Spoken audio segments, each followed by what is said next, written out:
পানি চলতেছে। প্রিয় দর্শক, মাত্র সময় বার্তা ভেজে জানাচ্ছি সবাইকে আন্তরিক এবং শুভেচ্ছা অভিনন্দন। আমি এই মুহূর্তে যুক্ত আছি যে নারায়ণপুর যে পৌরসভা, যে নারায়ণপুর যে সরকারি যে প্রাথমিক যে বিদ্যালয়ের দক্ষিণ সাইডেই একটি ড্রেন সংস্কার বা নির্মাণ করে কাজ করা হচ্ছে। সেটি হচ্ছে যে নিম্নমানের যে ইটগুলো রয়েছে, সেই ইটগুলো কিন্তু আসলে 4 নম্বর যে ইটগুলো রয়েছে, সেই 4 নম্বর ইট দিয়ে কিন্তু আসলে সংস্কার করা হচ্ছে যে পানির যে ড্রেনের যে কাজগুলা।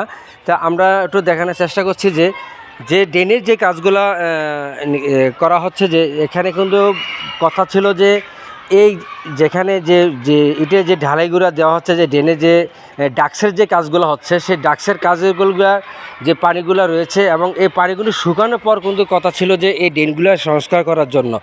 তো আমরা যারা ওয়ার্কার আছেন, সেই ওয়ার্কারকে জিজ্ঞাসাবাদ করার পরেও কিন্তু আসলে ওনারা বলতে পারছেন না যে কোন ঠিকাদার বা কোন প্রতিষ্ঠানের মাধ্যমে এই কাজগুলো সংস্কার করা হচ্ছে।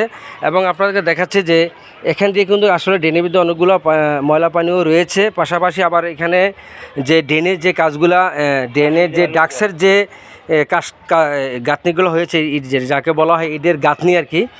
আর ঠিকাদারের পক্ষ থেকে বলা হয় ডাক্স, 5 ইঞ্চি ডাক্সের যে কাজগুলো বলা হয়।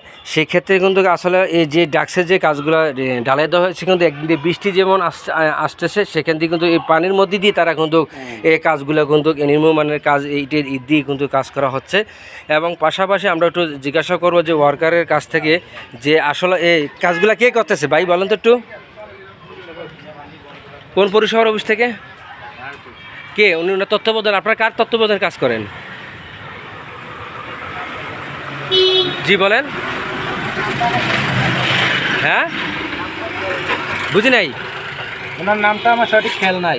আপনি কার মারফতে কাজ করেন? তো আপনার বিল দিবে কে? অফিস থেকে। অফিসে আপনার যাকে আনছে ওনার নাম জানেন না? এই যে আপনারা যে এখানে যে এই গাঁথনিগুলো দেওয়া হচ্ছে, যে হ্যাঁ, এটা কি থাকবে এই গাঁথনি? বলেন তো। থাকবে। হ্যাঁ থাকবে। কতদিন পর্যন্ত থাকবে এটা? এই বৃষ্টি বাদল দিয়ে এগুলো হয় কাজ? বলেন তো।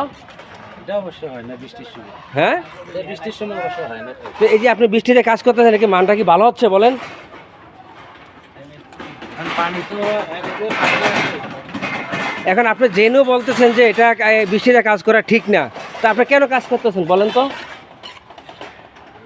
দিক থেকে আমরা ওই যে সাইডে যে বাসা বাড়ির পাইপগুলো আছে, পাইপের পানিগুলো তো প্রতি মুহূর্তে আইতাছে। এটা এখন না করলে এখানে তো বাসাবাড়ি নাই, এখানে বাসাবাড়ি নাই। এই ডাক্সের দিয়ে বাসাবাড়ির পানির সংস্কার করার জন্য না, এটা সম্পূর্ণ তো রাস্তার পানিগুলা। গতকালকে বৃষ্টি ছিল, সেই বৃষ্টির পানি। প্রিয় দর্শক, আসলে আপনি শুনতে পাচ্ছেন যে আসলে যে এটি তারা কতটুক বৈধতা বা অবৈধভাবে কাজ করতেছেন। আসলে মূলত হচ্ছে যে সরকারি টাকা কিন্তু আসলে এইভাবেই কিন্তু নিয়ে যাচ্ছে বা এভাবেই লুটপাট হচ্ছে। এই পৌরসভার লোকজন সহকারে মিলে কিন্তু আসলে এই ঘটনাগুলো ঘটাচ্ছেন। আমরা একান্ত মতলব উপজেলা প্রশাসন এবং যে চাঁদপুর জেলা যে ডিসি মহোদয় রয়েছেন, ওনার একান্ত সুদৃষ্টি কামনা করছি এই বিষয়টি একান্ত খতিয়ে দেখার জন্য। যেমন একদিকে যেমন মানুষ হয়রানি হচ্ছে যে তাদের কাজে, এবং বিভিন্ন এই অনিয়মের কারণে কিন্তু আসলে পরিপূর্ণভাবে সরকারি টাকাগুলো কিন্তু তারা বিভিন্নভাবে যাচ্ছে না। তো আমরা মাত্র সময় বার্তা পেয়েছি, আবার নতুন সংবাদ নিয়ে আসবো। সকলকে ধন্যবাদ।